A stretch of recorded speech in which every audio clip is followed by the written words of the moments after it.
नमस्कार दोस्तों, आशा करते हैं कि आप अच्छे होंगे।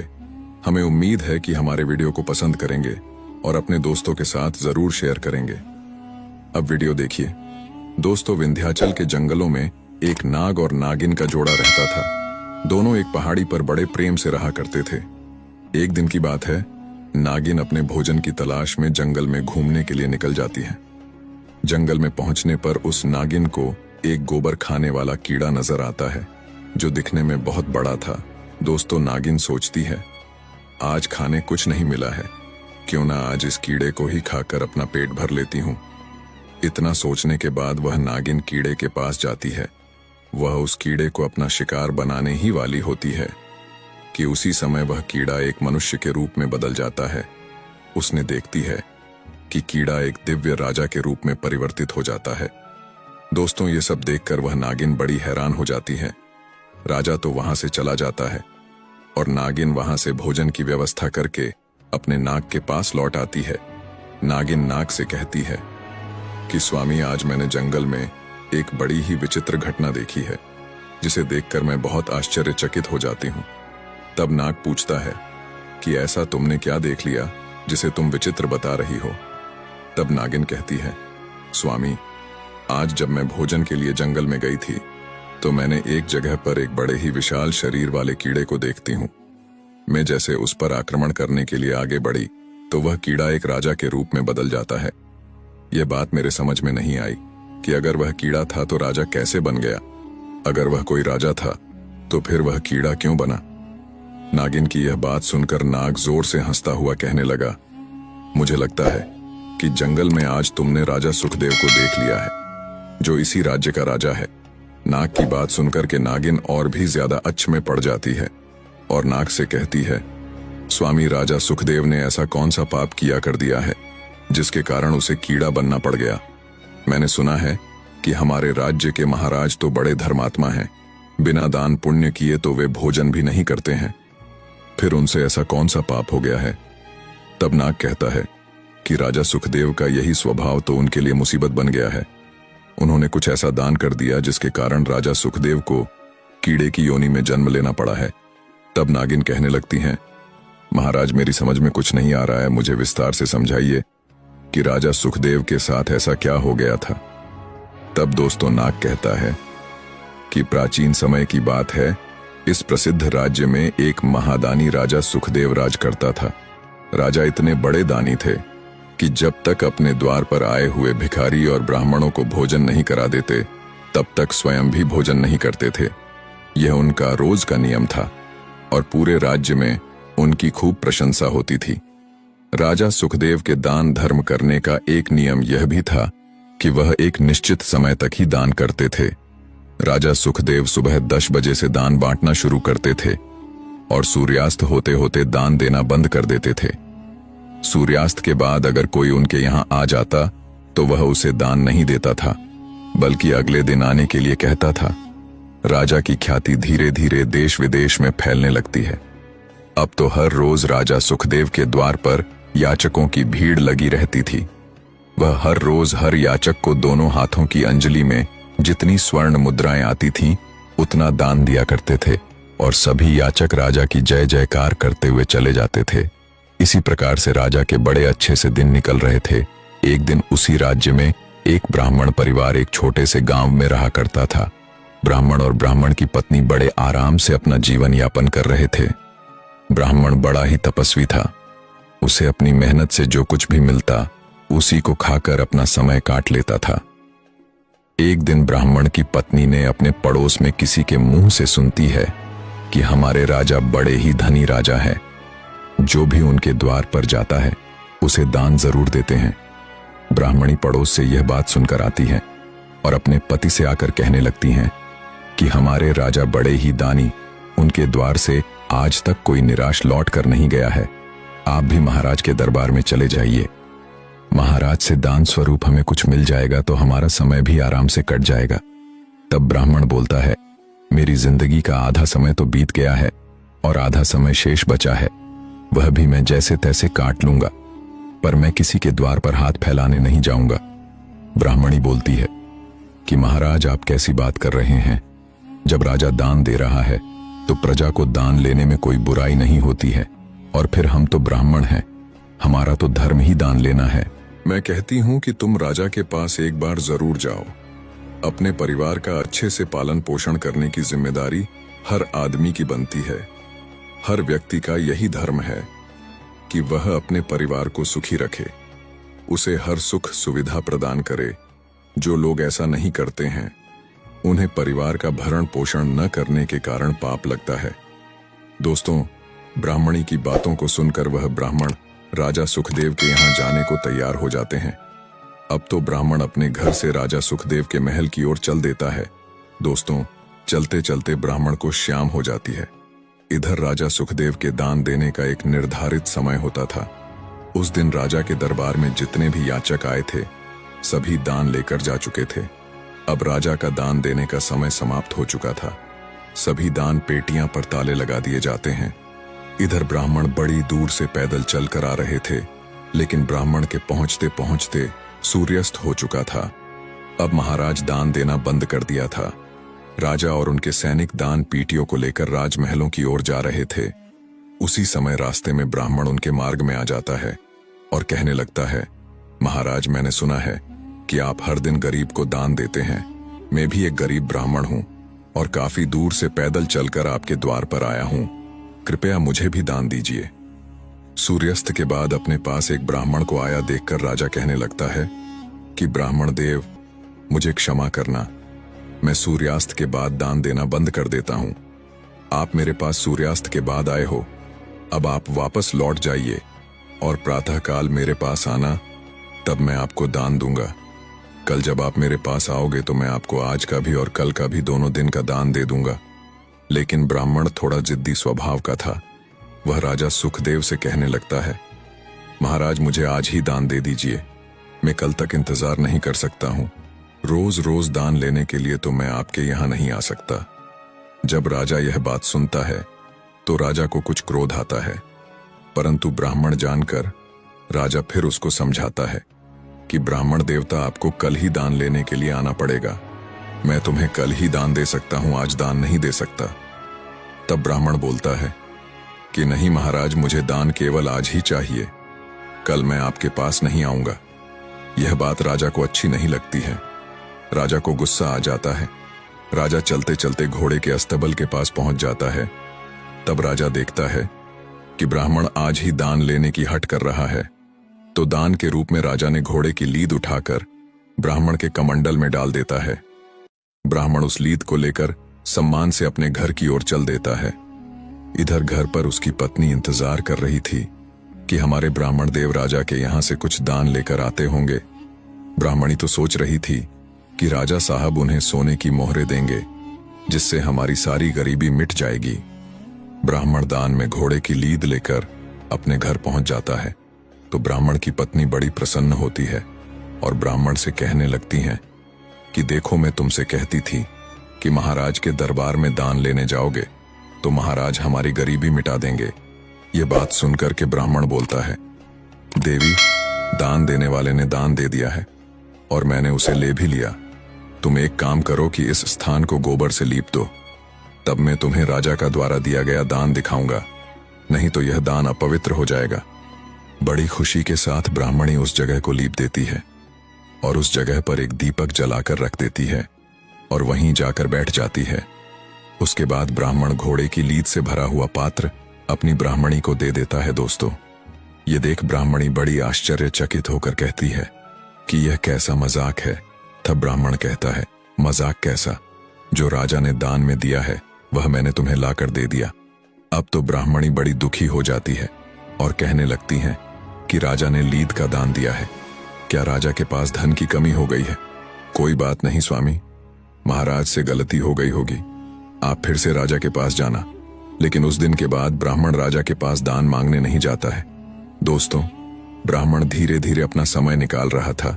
ब्राह्मण उस लीद को अपने घर के द्वार पर रख देता है। दोस्तों, ऐसा कहा जाता है कि दान का जो फल होता है वह दान देने वाले को 1000 गुना होकर वापस मिलता है। यदि आपने अपने जीवन में किसी चीज दान किया है तो परलोक में उसका फल हजारों लाखों गुना बढ़कर मिलेगा। राजा ने जो लीद का दान किया था उस लीद का भगवान की कृपा से ब्राह्मण के द्वार पर धीरे धीरे एक पहाड़ सा बनता चला जाता है। इस तरह राजा के दान का फल बढ़ता जा रहा था। ब्राह्मणी ब्राह्मण से पूछती है कि महाराज, इस लीद का क्या होगा? यह तो रोजाना बढ़ती ही जा रही है। आप तो वेदों के ज्ञाता हैं, मुझे इसका मतलब समझाऊं। तब ब्राह्मण कहने लगता है, ये राजा के दान का फल बढ़ता जा रहा है और इस फल को उसे ही भोगना पड़ेगा। यदि हम इसे उपयोग में ले लेते हैं तो राजा को इसका शुभ फल प्राप्त होगा। अब यह हमारे किसी काम की नहीं है, तो इसका परिणाम अब राजा को ही भोगना पड़ेगा। यह बात सुनकर ब्राह्मणी सोच में पड़ जाती है। इस प्रकार धीरे धीरे समय बीतता जाता है और इधर उस लीद का पहाड़ काफी बड़ा हो जाता है। एक दिन की बात है, राजा सुखदेव वन में शिकार करने के लिए जाता है, परंतु राजा सुखदेव को कोई शिकार नहीं मिलता है। जब कोई शिकार नहीं मिला तो राजाओं के पहले नियम होते थे कि राजा को जब कोई शिकार ना मिले तो वह बिना शिकार के वापस लौटकर नगर नहीं जा सकते थे, चाहे उन्हें मार्ग में ही कहीं रुकना पड़े। दोस्तों, शाम का समय हो चुका था और सूर्यास्त होने के बाद किसी जीव को सताना क्षत्रियों का धर्म नहीं होता था। यही सोचकर राजा सोचता है कि अब मुझे यहां से चलना चाहिए और यही किसी स्थान पर ठहर जाना चाहिए। अब तो राजा साहब उस जंगल के पास ही अपने ठहरने का स्थान ढूंढने लगता है। ढूंढते ढूंढते राजा उसी ब्राह्मण के घर पहुंच जाता है जिसे राजा 10 वर्ष पहले लीद का दान दिया था, लेकिन राजा उस घटना को भूल चुका होता है। राजा सुखदेव जब उस ब्राह्मण के घर पहुंचता है तो वहां पहुंचकर राजा ब्राह्मण से कहता है कि हे ब्राह्मण देव, आज मुझे आपके यहाँ रात्रि विश्राम के लिए स्थान चाहिए। राजा की बात सुनकर के ब्राह्मण कहता है, ठीक है, आपका हमारी इस कुटिया में स्वागत है। दोस्तों, उस रात राजा सुखदेव ब्राह्मण की कुटिया पर विश्राम करते हैं। जो भी ब्राह्मण के घर रूखा सूखा भोजन था उससे ब्राह्मण ने राजा का अतिथि सत्कार करता है। इस प्रकार से भोजन करने के बाद राजा की रात वहीं बीतती है और इधर जब सवेरा होता है तो राजा की नजर ब्राह्मण की कुटिया के बाहर उस लीद के ढेर पर पड़ती है, जो अब एक पहाड़ के रूप का आकार ले लेता है। उस लीद के पहाड़ को देखकर राजा ब्राह्मण से पूछता है कि ब्राह्मण देव, क्या वास्तव में आपके पास इतने सारे घोड़े हैं जो इतना बड़ा लीद का ढेर लगा हुआ है? दोस्तों, तब ब्राह्मण उत्तर देता है, भैया, हम तो पूजा पाठ तप साधना करने वाले ब्राह्मण हैं, हमें भला घोड़ा से क्या काम। तब राजा कहता है, तो फिर आपके घर के बाहर यह लीद का ढेर कैसे लगा हुआ है? तब ब्राह्मण समझाते हुए कहता है, तुम यदि जानना चाहते हो कि लीद का ढेर यहाँ क्यों लगा हुआ है तो इसके पीछे बहुत बड़ा रहस्य छुपा हुआ है। अब तो उस रहस्य को जानने की राजा की उत्सुकता और बढ़ जाती है। तब ब्राह्मण बोलता है, हे मुसाफिर, हमारे राज्य का राजा बड़ा ही दानी धर्मात्मा है। वह रोजाना सोने का दान करता है। 10 साल पहले की बात है, मेरी पत्नी मुझे जबरदस्ती राजा के यहाँ दान लेने के लिए भेज देती है। अपनी पत्नी के कहने पर मैं राजा के पास दान लेने चला जाता हूँ। जब मैं राजा से दान लेने की जिद कर रहा था तो वह मुझे अगले दिन आने को कह रहा था, लेकिन मैं राजा की बात नहीं मानता हूँ और मैं दान लेने की जिद करने लगता हूँ। तब राजा क्रोध में आकर मेरे कमंडल में घोड़े की लीद उठाकर डाल देता है। मैं उसे सम्मान सहित लेकर के अपने घर चला आता है और मैंने उस लीद को यहाँ रख देता हूँ, क्योंकि वह लीद मेरे कुछ काम की नहीं है और दान की वस्तु को फेंकना नहीं चाहता था। तब राजा कहता है कि ब्राह्मण देव, राजा तो तुम्हें थोड़ी सी लीद दान में दी थी, पर यह इतना बड़ा पहाड़ कैसे बन गया है? तब ब्राह्मण समझाता है, भाई, हमारे वेद पुराण ये कहते हैं कि अगर कोई दान देने वाला जितना दान देता है उसका 1000 गुना फल उसको वापस मिलता है। राजा का वो दान समय के साथ हजारों गुना बढ़कर जमा हो गया है। अब अपने उस दान का फल राजा को खुद भोगना पड़ेगा। ब्राह्मण की बात सुनकर राजा के पैरों तले जमीन खिसक जाती है। राजा तो इस बात को भूल चुका था, पर ब्राह्मण के बताने पर राजा को सारी बातें याद आ जाती है कि मैंने ही यह लीद एक ब्राह्मण को दान में दी थी। अब तो राजा बहुत ज्यादा घबरा जाता है। दोनों हाथ जोड़कर ब्राह्मण से पूछने लगता है कि हे ब्राह्मण देव, राजा इसका फल कैसे भोगेगा? मुझे इतनी बात और बता दो। तब ब्राह्मण बोलता है, इस लीद के ढेर को अब राजा को खाना पड़ेगा। जब तक वह इसे खा नहीं लेता तब तक यह बढ़ता रहेगा। दोस्तों, ब्राह्मण की बात सुनकर राजा घबरा जाता है और सारी बात ब्राह्मण को बता देता है कि मैं ही इस राज्य का राजा हूं और मैंने ही आपको लीद का दान दिया था। आप मुझे क्षमा करें और मुझे इसका उपाय बताएं कि मेरा उद्धार कैसे होगा। तब ब्राह्मण कहने लगता है, यदि तुम ही राजा हो तो इसका परिणाम तो तुम्हें भोगना ही पड़ेगा। ब्राह्मण कहने लगता है, राजन, आपको अपने की का फल तो भोगना ही पड़ेगा। यदि तुम इस लीद को खाने से बचना चाहते हो तो एक दूसरा उपाय मैं तुम्हें बताता हूं। तब ब्राह्मण देव उपाय बताता है, राजन, आपको अपनी स्वयं की निंदा करवाना पड़ेगा। आपकी जितनी निंदा इस राज्य में होगी उतनी ही लीद घटकर कम हो जाएगी। तब राजा बोलता है, मेरी निंदा भला कौन करेगा, लोग तो मेरी प्रशंसा करते हैं। तब ब्राह्मण कहता है कि तुम एक काम करना, आपके कुल पुरोहित हैं, तुम उनकी कन्या का हाथ पकड़कर जबरदस्ती अपने घर ले जाना और उनके मांगने पर भी उस कन्या को मत लौटाना। इस प्रकार से आपकी राज्य में निंदा होनी शुरू हो जाएगी। लेकिन उस कन्या के प्रति आपकी नजर गंदी नहीं होनी चाहिए।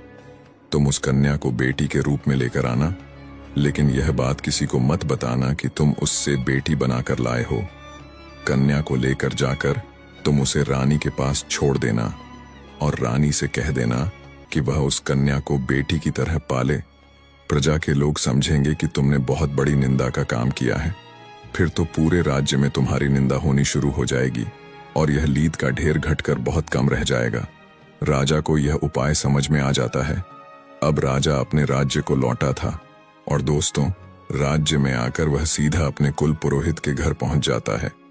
कुल पुरोहित जब राजा को अपने घर पर आया देखता है तो कुल पुरोहित पूछता है, राजन, क्या बात, आज आप बड़े उदास लग रहे हैं। तब राजा कहता है, गुरुदेव, आप अपनी बेटी को बुलाइए, मुझे उससे कुछ काम है। कुल पुरोहित सोचता है, शायद कुछ इनाम हो सकता है, कुछ जरूरी बात पूछनी होगी। पुरोहित अपनी पुत्री को आवाज लगाता है। तब राजा उसका हाथ पकड़ता है और पुरोहित को धक्का देकर उसकी बेटी को रथ में बिठाकर अपने घर ले जाता है। बेचारा ब्राह्मण अपनी बेटी के लिए गिड़गिड़ा रहा होता है कि महाराज, यह आप क्या कर रहे हैं। लेकिन राजा एक नहीं सुनता है।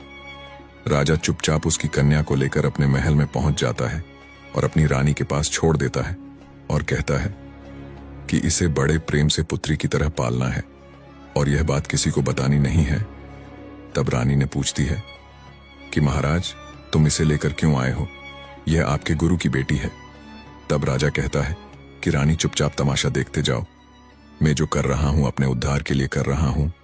दोस्तों, राजा जब पुरोहित की बेटी को उठाकर लाया था तो सारी प्रजा उसे देखती है। उस समय तो कोई कुछ नहीं कहता है, लेकिन धीरे धीरे राजा की बुराई होनी शुरू हो जाती है। अब तो पूरे राज्य के लोग राजा की निंदा करने लगते हैं। राजा तो बहुत ही गंदा व्यक्ति है, जिसने अपने गुरु की बेटी को पत्नी बनाकर जबरदस्ती अपने घर में रख लिया है। हम तो पहले ही कहते थे कि राजा बड़ा नीच आदमी है, लोगों को दान देकर केवल दिखावा कर रहा है। इस प्रकार से पूरे नगर में राजा की बुराई होने लगती है। सब लोग कहने लगते हैं कि ऐसे राजा का क्या भरोसा, जो अपने गुरु का ही नहीं हुआ। इधर ब्राह्मण के घर के द्वार पर वह लीद का ढेर कम होता जा रहा था। ज्यों-ज्यों लोग राजा की निंदा कर रहे थे, वैसे वैसे लीद के ढेर में हिस्सेदार होते जा रहे थे। धीरे धीरे उस लीद का ढेर बहुत कम होता जाता है। राजा कुछ दिनों के बाद वहां जाता है तो देखता है कि ब्राह्मण के घर के आगे लीद का ढेर अब इतना ही रह जाता है जितना राजा ब्राह्मण को दान में दिया था। यह देखकर राजा बड़ा प्रसन्न होता है। राजा हाथ जोड़कर ब्राह्मण से कहता है, महाराज, आपने पहाड़ जैसा लीद का ढेर तो कम करवा दिया है। जिन लोगों ने मेरी निंदा की होगी उनके हिस्से में चली गई होगी, लेकिन अब यह थोड़ी सी शेष रह गई है। अब इसका भी कोई ना कोई उपाय बता दो। तब दोस्तों, ब्राह्मण कहता है कि राजन, ये जो लीद रह गई है ये तुम्हारे हिस्से की है। इसे आपको किसी न किसी जन्म में खाना पड़ेगा। इसे खाने के लिए कीड़े की योनि में जन्म लेना पड़ेगा। तब राजा बोलता है, महाराज, कोई ऐसा उपाय बताओ जिससे यह लीद इसी जन्म में खत्म हो जाए और मुझे कीट की योनि में जन्म ही ना लेना पड़े। तब ब्राह्मण एक उपाय बताता है कि राजन, मेरा एक भाई है जो आपकी उसी नगरी में रहता है। वही बड़ा विद्वान और ईश्वर भक्त है। वे दोनों पति पत्नी बड़े ही सज्जन हैं, हर समय ईश्वर के ध्यान में लगाए रहते हैं।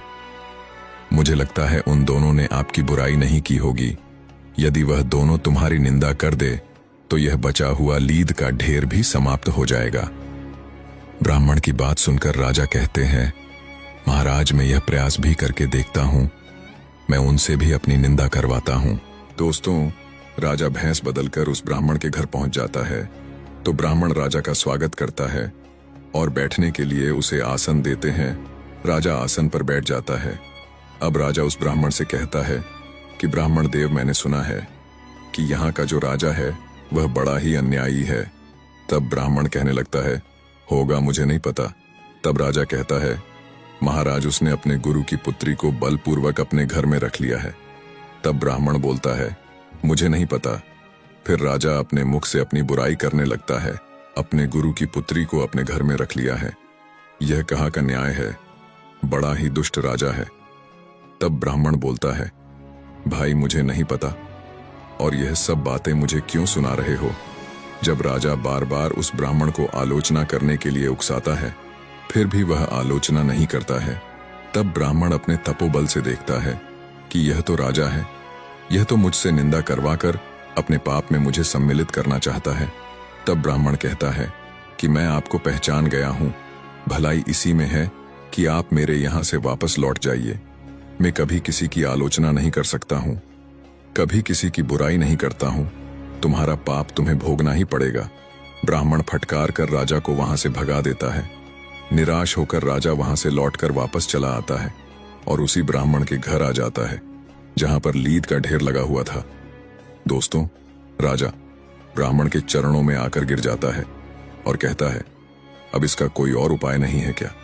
तब ब्राह्मण कहता है, नहीं, समझ लो, अब आपको यह सब खाना पड़ेगा। यह बात सुनकर के राजा कहने लगता है कि हे ब्राह्मण देव, पता नहीं कब मुझे कीड़े का जन्म धारण करना पड़ेगा, तब तक पता नहीं मुझसे कितने पाप होते रहेंगे। क्यों ना आप मुझे कुछ समय के लिए कीड़ा बना दे, कीड़ा बनकर मैं लीद को खा जाऊंगा। तब ब्राह्मण कहता है, हे राजन, मैं आपको कीड़ा भी नहीं बना सकता हूं, इतनी शक्ति मेरे अंदर नहीं है, और यह काम तो भगवान का है। परंतु मैं तुम्हें इतना बता सकता हूं कि यहां से मरने के बाद तुम कीट ही बनोगे, और जब तुम अपने हिस्से की इस लीद को खा लोगे तो तुम उस योनि से मुक्त हो जाओगे, क्योंकि तुमने जीवन में कोई पाप नहीं किया है, हमेशा दान दिया है, तुम्हारी दानियों में गिनती होती है, तुमने हमेशा गरीबों में दान दिया है, परंतु तुमसे यह भूल हो गई, इसलिए इस लीद को खाने के बाद तुम मानव योनि को प्राप्त हो जाओगे। कुछ ही दिनों के बाद राजा सुखदेव की मृत्यु हो जाती है और मृत्यु के बाद उसे गोबर खाने वाले कीड़े के रूप में जन्म मिलता है, और जिस जगह पर लीद पड़ी हुई थी वहां जाकर लीद को खाने लगता है। वह धीरे धीरे करके कई वर्षों में उस लीद को खा जाता है और उसके हिस्से की सारी लीद समाप्त होने वाली होती है, बस थोड़ी बहुत लीद शेष बच जाती है। तब नाग कहता है, तब तुम्हारी नजर उस कीड़े पर पहुंच जाती है और उसे देखकर तुमने समझा कि मुझे भोजन मिल गया है। जैसे ही तुमने उस पर आक्रमण करना चाहा, वह अपने हिस्से की सारी लीद खाकर समाप्त कर चुका था और उसी समय मनुष्य रूप में प्रकट हो गया था और दिव्य शरीर पाकर वह स्वर्ग को चला जाता है।